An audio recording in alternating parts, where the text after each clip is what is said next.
Halo guys, lanjut lagi kita Battle to the Heaven. Xiaoyan juga perlahan melangkah maju. Lakukan yang terbaik, teriak Xiaoyi. Xiaoyan tersenyum saat mendengar sorakan Xiaoyi. Tubuhnya berubah menjadi bayangan hitam saat meluncur ke ruang terdistorsi. Suan Kongji di panggung tinggi mengangguk saat dia menyaksikan sosok manusia memasuki alam fantasi. Kedua tangannya dimasukkan ke dalam lengan bajunya saat dia berkata dengan pelan. Pengumpulan pil kali ini menjadi sedikit menarik. Tidak disangka bahkan beberapa orang tua terkenal juga mengikutinya. Api 3000 membakar jauh dari apa yang bisa dibandingkan dengan api surgawi biasa. Sangat menggoda bagi orang-orang ini. Tentu mereka ingin datang dan ikut bersenang-senang, kata Mo Liu mengangkat alisnya saat matanya dengan tajam menyapu banyak sosok yang bergegas ke rintangan alam fantasi.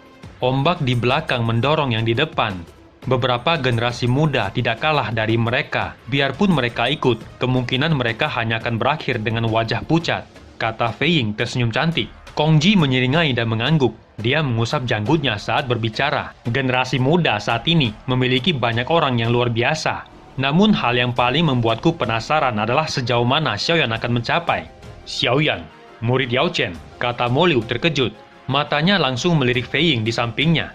Yao Chen, gumam Fei Ying sedikit terkejut. Kilatan yang tidak biasa melintas di matanya.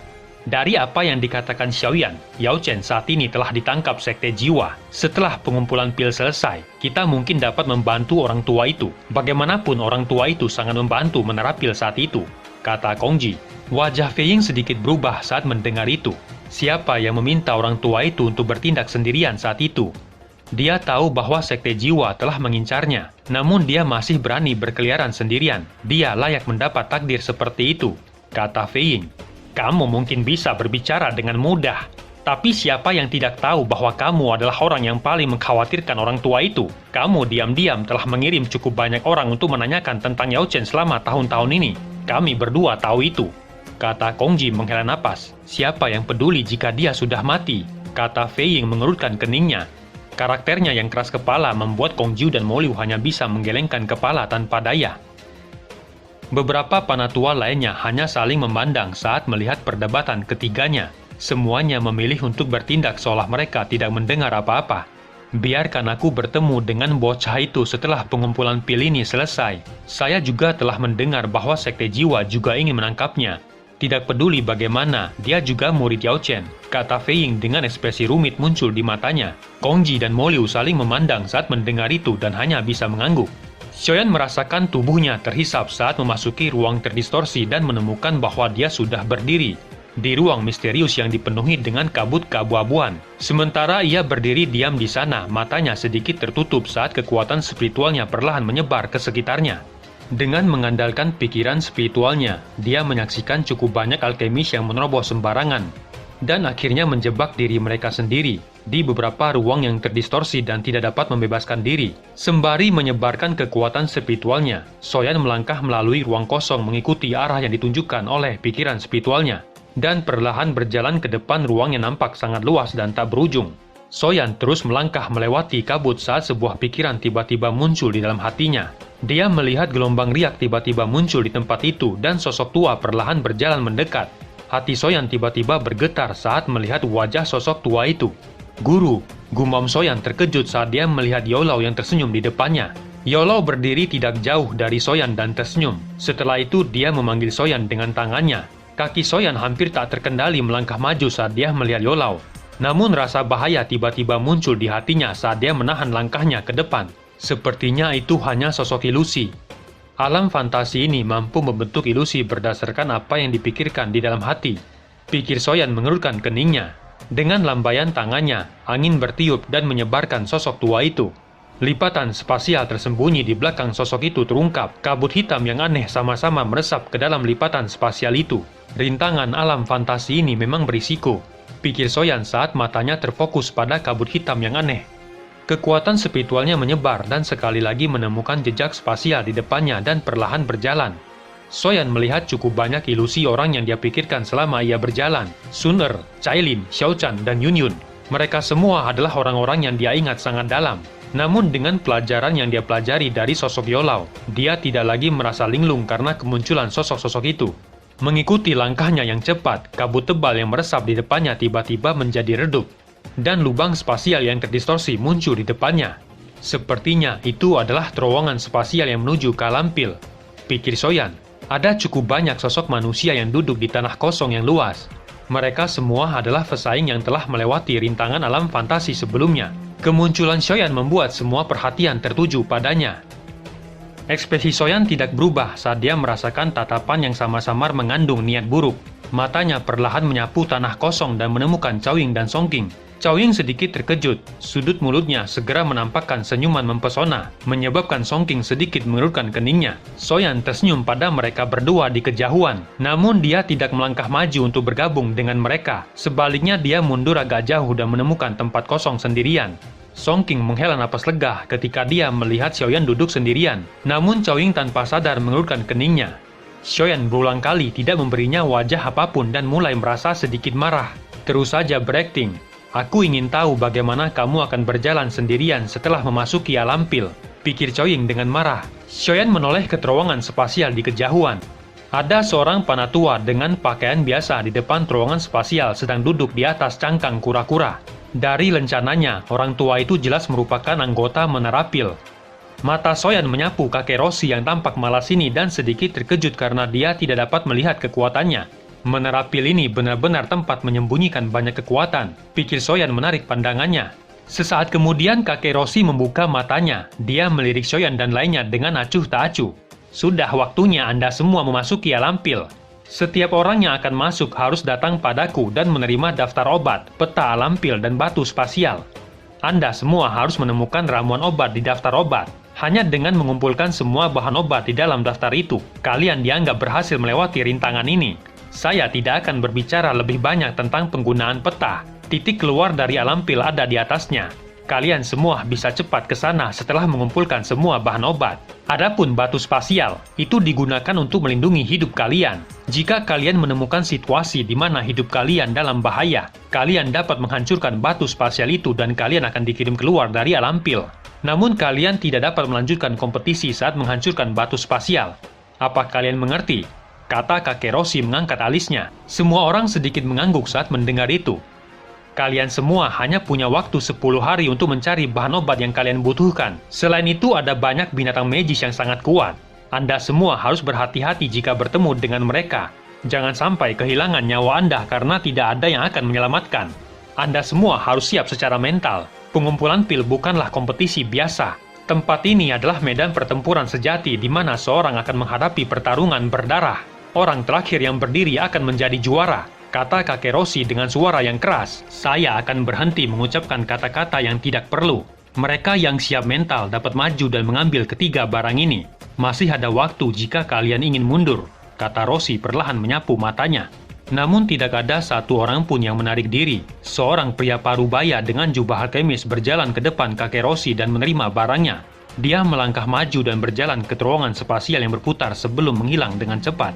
Mereka yang lain mulai melangkah maju satu demi satu sebelum memasuki terowongan spasial itu dengan cepat dan teratur. Sementara 100 orang memasuki terowongan spasial, Cao Ying dan Song Qing juga berdiri. Cao Ying menoleh dan dengan kejam menatap Xiaoyan sebelum dia masuk, menyebabkan Xiaoyan merasa tidak berdaya. Xiaoyan akhirnya berdiri setelah Cao Ying masuk. Dia baru saja akan bergerak ketika Chen Xian muncul di belakangnya. Kilatan dingin melintas di matanya saat melihat itu. Chen Xian menyapu pandangannya sebelum berhenti pada Xiaoyan tidak jauh di depannya. Dia awalnya sedikit terkejut sebelum senyum mengejek terangkat ke wajahnya. Chen Xian menghentikan langkahnya saat dia berjalan melewati Xiaoyan. Kamu Xiaoyan kan? Tak disangka hidupmu begitu kuat. Bahkan orang tua itu tidak dapat mengambil nyawamu, kata Chen Xian tersenyum dingin. Tuan muda Chen Xian, yang terbaik adalah Anda menyembunyikan diri dengan baik di alam pil. Jika tidak, Sekte Xuan yang mendalam akan kehilangan penerus, kata Xiaoyan. Kipas di tangan Chen Xian terayun dengan keras di tangannya saat mendengar itu. Matanya dengan dingin menatap Xiaoyan. Saya akan mengembalikan kata-kata itu padamu. Jangan biarkan aku bertemu denganmu. Jika tidak, aku akan membiarkanmu mengalami takdir yang lebih buruk dari kematian. Dia tidak mengatakan apa-apa lagi saat berbalik dan menghilang di terowongan.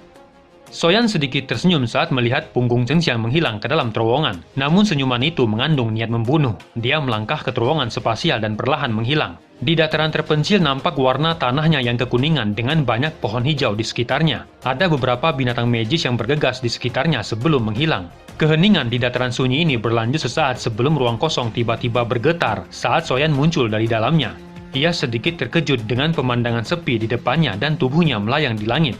Apakah ini adalah halampil? Pikir Soyan melihat sekelilingnya. Dia melambaikan tangannya dan sepotong peta yang berisi daftar obat yang diberikan kakek Rossi muncul di tangannya. Taktik menara pil ini tidak buruk.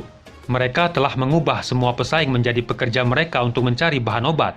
Pikir Soyan menggelengkan kepalanya tanpa daya. Sesaat kemudian ia mengerutkan keningnya saat melihat 3 jenis ramuan obat yang tertulis, menyebabkan dia mulai merasakan sakit kepala.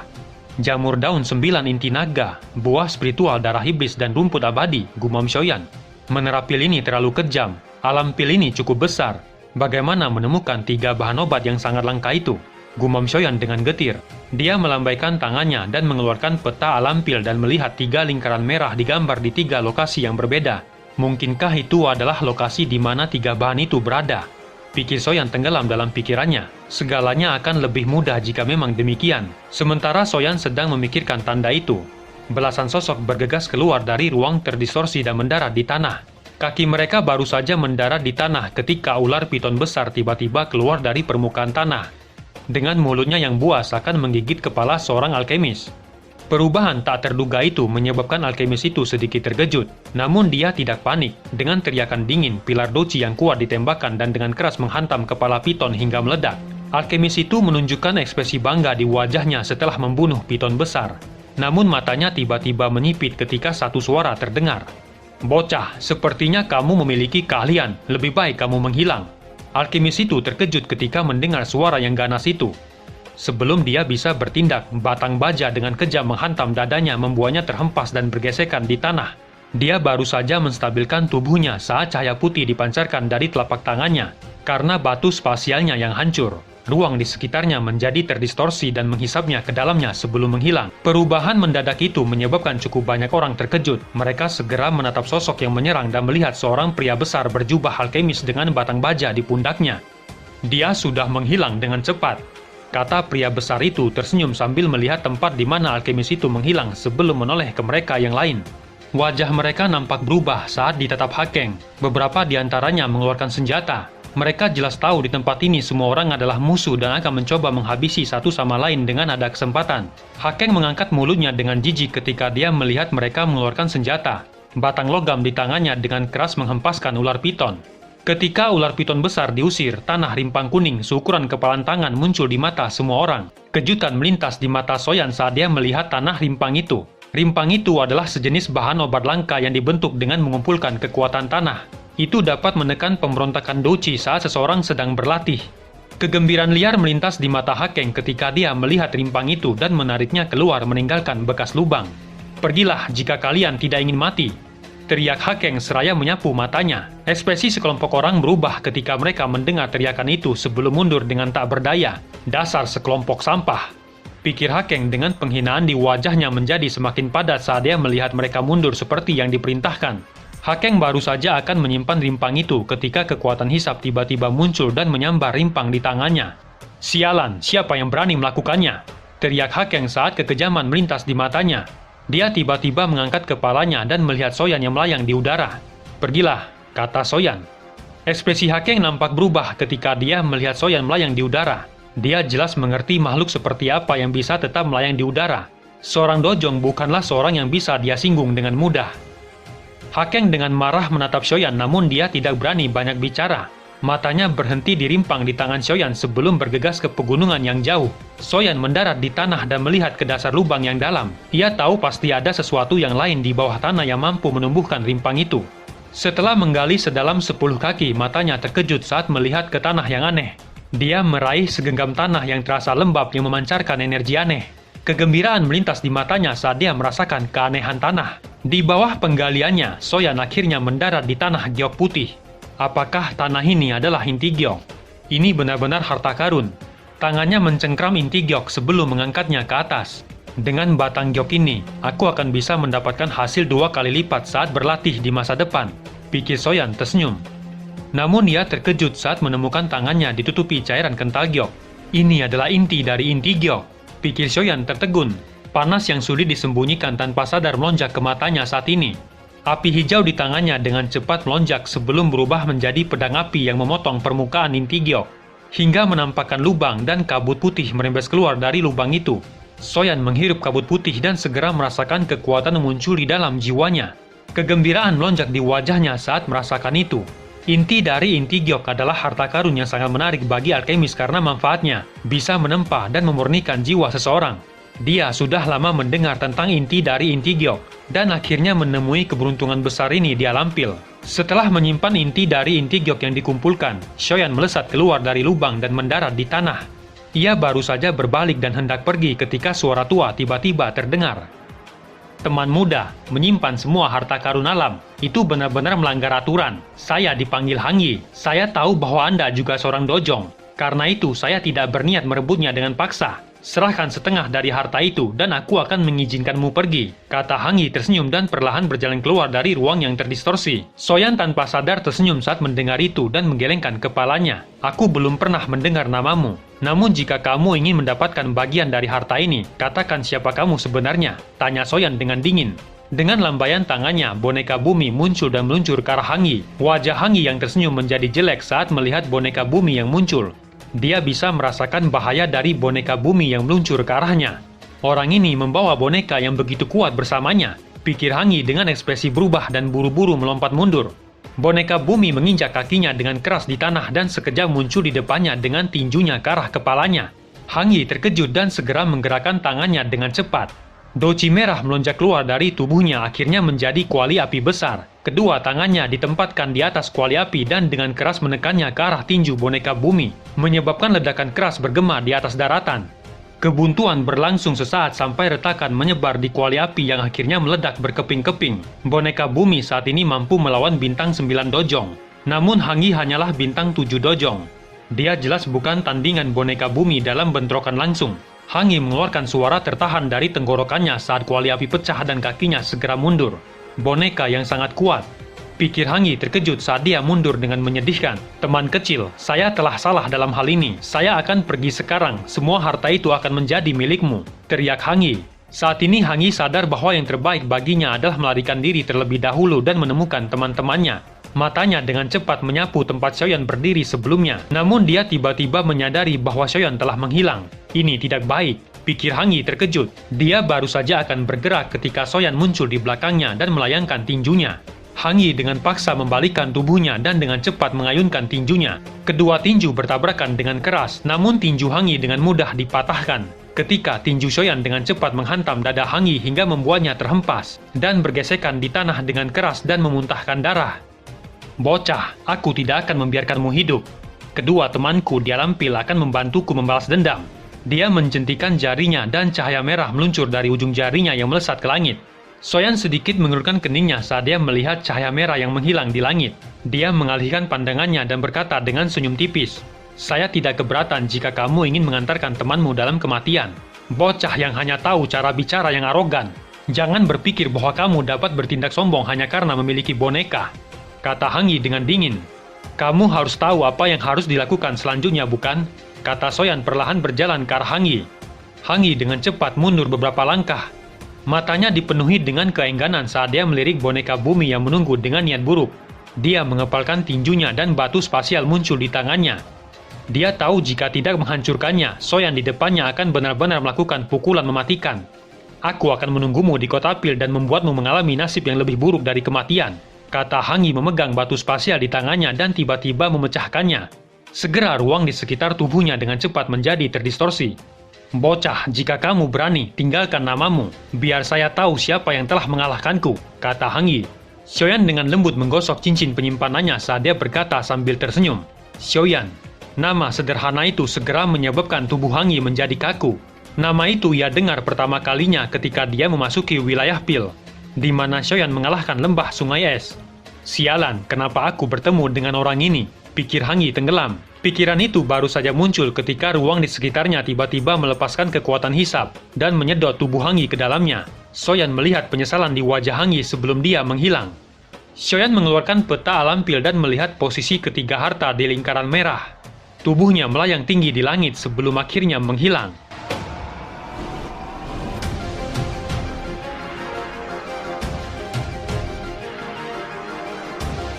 Cerita pun selesai. Nantikan spoiler selanjutnya guys. Buat yang belum subrek, dibantu subrek yo guys, biar jalan terus spoilernya.